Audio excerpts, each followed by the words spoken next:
Biz shunchaki erkaklarning nazari buzuq, ko'zi och deya ayblab qo'yamiz.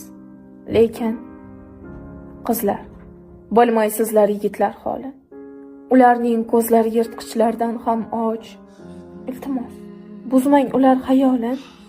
Ko'chaga chiqmang yarim yalang'och. Zinoga sababchi bo'lib bo'lmasdan ilmning yo'lini to'sib qo'ymangiz. Bir o'tirib fikr qilmasdan aybni ha deb erkakka yo'ymangiz. Yigit tabiati asli shunday yaralgan. Sog'lom erkak borki qiziqar ayol zotiga. Ayol asli hayoning ramzi sanalgan. Afsus, bugun dog' tushdi uning otiga. Asalning qopqog'ini yopib qo'ysangiz, g'ong'illab kelmaydi bir to'da ari.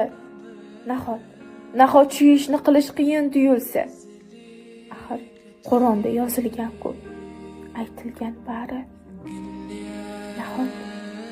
Nahot qiyin tuyulsa.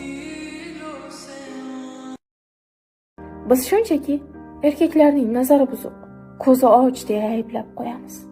Lekin qizlar, bilmaysizlar yigitlar holi.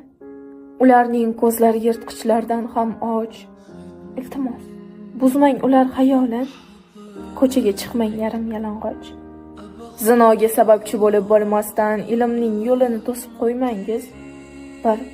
Bir o'tirib fikr qilmasdan aybni ha deb erkakka yo'ymangiz. Yigit tabiati asli shunday yaralgan. Sog'lom erkak borki qiziqar ayol zotiga. Ayol asli hayoning ramzi sanalgan. Afsus, bugun dog' tushdi uning otiga.